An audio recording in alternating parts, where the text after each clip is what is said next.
Halo, welcome back to my channel Guru Nasun, dan kali ini kita akan bahas satu tema yang bisa dibilang ini penting untuk beberapa guru agama Kristen dan guru-guru saat ini ya.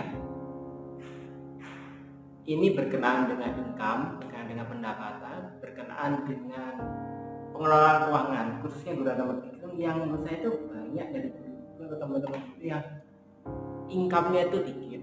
Ini jujur fakta di Jawa ya, income-nya dikit, tapi pengelolaan uangnya jelek. Ya income-nya dikit sekali, dari guru SD sampai guru SMA, sampai pengelolaan jelek itu ada. Di video kali ini kita akan sedikit berikan tip-tip yang sederhana sih, tip yang sederhana supaya mengelola income yang baik.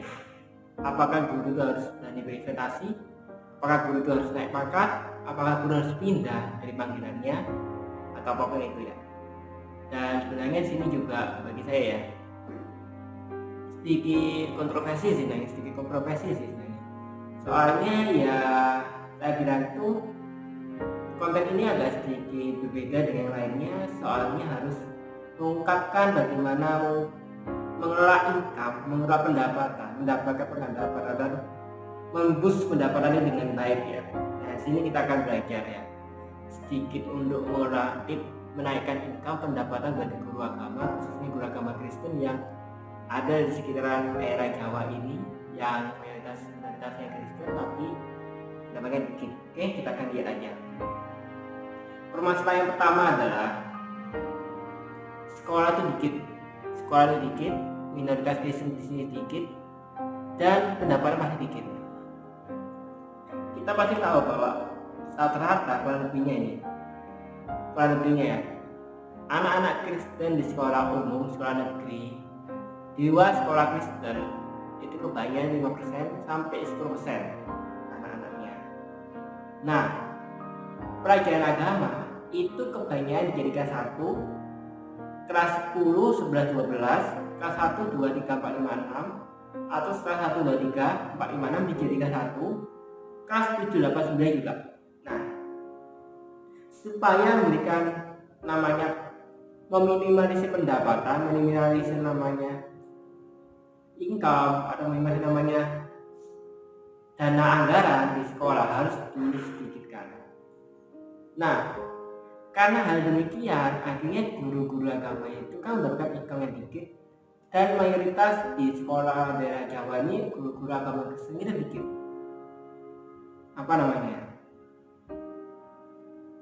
Lulusannya dikit, lapangannya juga dikit, pendapatannya dikit. Nah, tiap tahun kalau nggak salah pengalaman saya ya, guru agama itu bisa sampai ngajar 4 sekolah. Guru agama Kristen bisa sampai ngajar 4 sekolah, minimal 2 sekolah dan minimal 1 sekolah. Tergantung mereka, terutama yang honorer yang masih baru lulus, yang masih apapun itu. Kebanyakan mereka itu secara umum itu ngajar 2 sekolah atau 1 sekolah. Nah, ini yang mendapatkan income mereka dikit, pendapatan mereka dikit. Nah, karena pendapatan mereka dikit, akhirnya mereka kurang lebihnya harus menambahkan banyak hal dan menambahkan kerjaan yang lain. Apa yang terjadi? Karena income mereka dikit, pendapatan mereka dikit, terus lapangan kerja juga dikit, pendapatannya dari sana bos sekolah juga dikit. Nah, akhirnya mereka kadang-kadang tidak dianggap dan tidak baik. Memang secara konsep itu dalam konteks kekristenan itu guru agama dan para teolog atau hamba Tuhan itu harus panggilan. Jadi kalau masalah income itu kadang-kadang di luar nalar, luar pelihara. Saya agama itu luar pelihara. Tetapi masalah yang penting, masalah pengelolaan ekonomi, income itu pasti dikit, tidak sembarangan. Dan kita lihat ya, kalau bisa dibilang rata-rata gaji guru agama Kristen itu paling rendah sebulan 300 sih honorer ya, honorer bukan dia ke PNS. Honorernya 300 sampai 350, bahkan ada yang 200.000 per bulan itu guru dari jenjang SD sampai SMA, rata-rata guru itu. Kecuali kalian berada di sekolah Kristen. Kalau sekolah Kristen jaminannya sudah pasti itunya sudah pasti dan itu sudah pasti. Kepastian pasti. Makanya di dalam konteks sekarang ini guru agama Kristen itu kebanyakan merangkap jabatan yang jadi, ada jabatan menjadi pendeta, ada jadi jabatan atau apa, merangkap supaya mereka mengisahkan panggilan mereka jadi panggilan mereka melayani Tuhan. Itu benar, itu baik, itu baik. Tetapi kadang-kadang yang saya lihat ya, saya lihat gini, income mereka dikit, tetapi pengelolaan uang mereka itu tidak maksimal. Ya, saya lihat itu gitu. Kebanyakan mereka itu kadang-kadang boros, kebanyakan mereka itu terlalu santai, terlalu fokus, terlalu apapun kadang boros. Bahkan pendidikan agama Kristen saja yang saya lihat di depan itu tidak belajar maksimal sesuai dengan apa yang mereka harapkan. Jadi kebanyakan guru agama Kristen memang income-nya dikit, pengelolaan uangnya dikit, dan mereka dipanggil oleh Tuhan untuk melayani. Oke, itu gak masalah. Itu problemnya, yaitu kelebihannya. Nah, di sini saya berikan beberapa tip ya. Tip awalnya bagaimana caranya untuk menahan income dengan sesuatu. Kedua, kita jelaskan konsep-konsep income. Ketiga, penjelasannya lebih lanjut dan investasi. Nah, habis ini kita akan bahas tentang frugal living yang pertama. Frugal living adalah satu konsep di mana kehidupan itu harus benar-benar hemat, di mana kehidupan itu harus bisa dibilang itu menyesuaikan pendapatan, di mana pendapatan itu harus disesuaikan dengan kebutuhan dan keinginan. Frugal living itu bukan berarti kayak itu hemat enggak. Berhemat sesuai kebutuhan, bukan minimalis yang berhemat berlebihan, tapi berhemat sesuai dengan kebutuhan. Sebagai contoh, kalau kalian mau beli sesuatu hal, Anda frugal living. Anda mau bawa makanan, mending bawa bekal dari rumah. Anda mau beli namanya jajan, Anda harus pakai kebutuhan enggak. Itu orang konsep frugal living. Nah, ini sering diajarkan, dan ini konsep menahan keuangan ya, menahan keuangan supaya apa? Pengeluaran tidak banyak. Dan frugal living ini sangat disarankan oleh sebagian besar orang yang ingin mendapatkan dikit. Itu. Contoh, kalau kalian punya penghasilan 3.000, maka kalian tahan supaya bisa punya namanya itu investasi, kesimpanan bisa lebih dari itu. Atau kalian bisa nahan 300.000 menjadi simpanan kalian 200.000 dengan pengeluaran 100.000 per bulan. Itu frugal living. Kalau kalian punya penghasilan 2 juta, ditahan sampai 1 juta, 1 jutanya simpan, itu frugal living. Nah, itu konsepnya adalah bagaimana mengolah mindset, keuangan, pencatatan, dan lain sebagainya itu supaya maksimal. Itu frugal living, karena bisa bagi efek dan kelihatan lebih mudah saja. Kalau saya mulai dari dia itu sudah dibilang kalau mulai dari dia itu sudah memberikan frugal living baik sebagai seorang karyawan yang menahan penghasilan mereka, menahan supaya tidak banyak pengeluaran, dan akhirnya bisa namanya financial independent. Nah, cek di konten sama dan dia yang konsep menahan keuangan. Yang kedua, kita akan belajar konsep income ya, income pendapatan. Menurut Robert Kiyosaki ya, dalam bukunya Rich Dad and Poor Dad itu menjelaskan setidaknya ada 3 income yang ada. Yang pertama active income, kedua pasif, ketiga itu portfolio. Ini yang sederhana sekali ya, sederhana. Nah, penjelasannya adalah kalau aktif itu gimana pendapatan kita diperoleh melalui kerja keras, usaha yang kita lakukan dengan gaji dan pendapatan tetap itu aktif.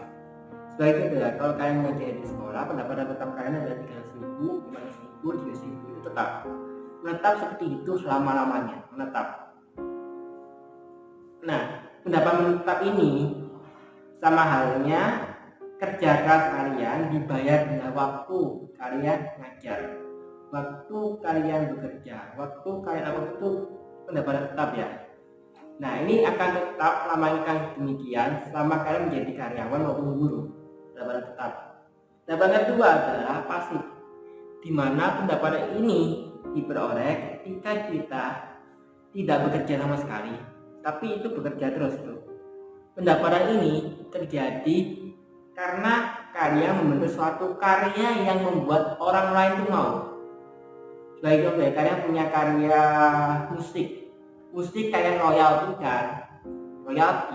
sekali menggunakan musik ini harus bayar $1 misalnya 10.000. Nah itu royalti, itu pendapatan dari pasif.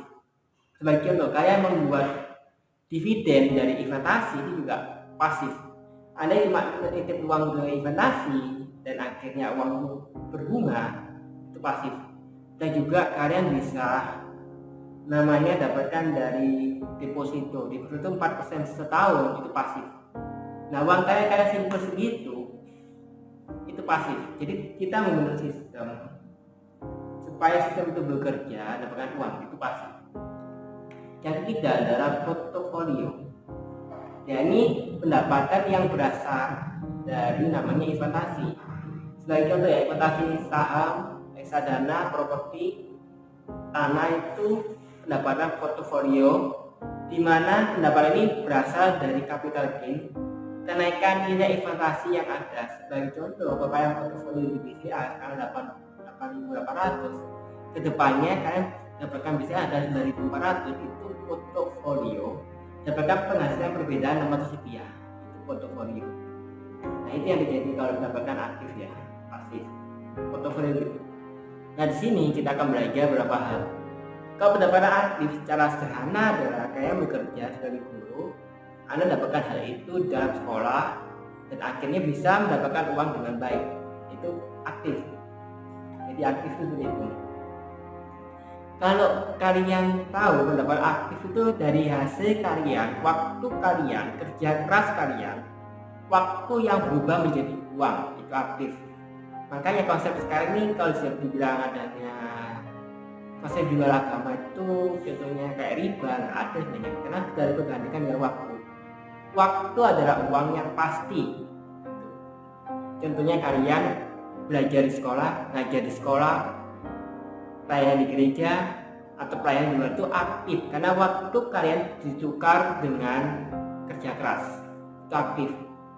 Terus kedua, pasif, dari kalian melakukan investasi, membuat suatu karya atau membuat suatu hal yang bisa dibilang itu konten online, itu bisa. Sebagai contoh ya, kalau kalian punya pikiran yang pintar, kalian bikin sebuah ministry online.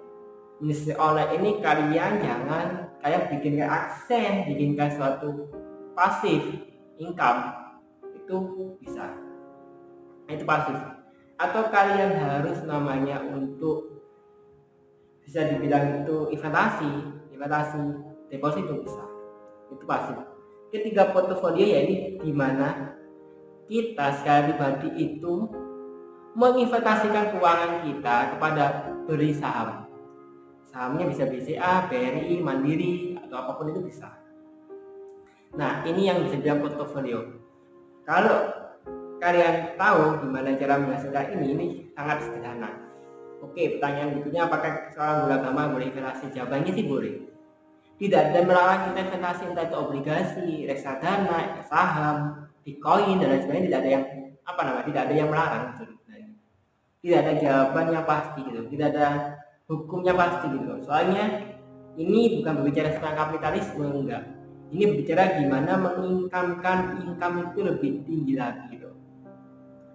Kalau kalian punya uang 1 juta, itu misalnya 1 juta, sisa uang bulanan kalian 1 juta gitu ya, jangan disimpan terus-terusan, jangan tabungkan deposito, jangan tabungkan apapun itu selama kalian masih muda.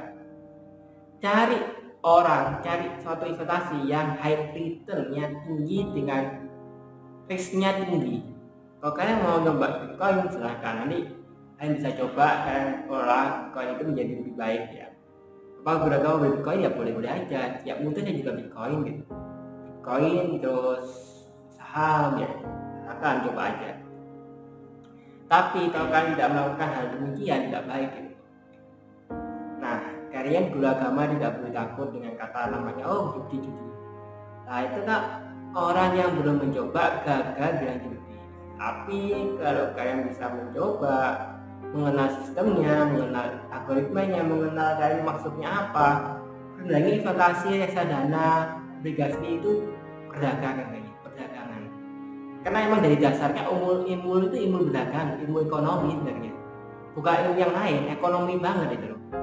Ekonomi yang kita beli nama perusahaan, beli keuangan, beli mata uang, kita jual kembali, itu ekonomi kan, pedagang sebenarnya. Dengan kesepakatan nilai harga secara psikologis itu tinggi atau rendah gitu.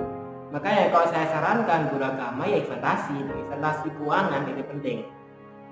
Ini bicara tentang investasi keuangan, bukan investasi tentang otak ya.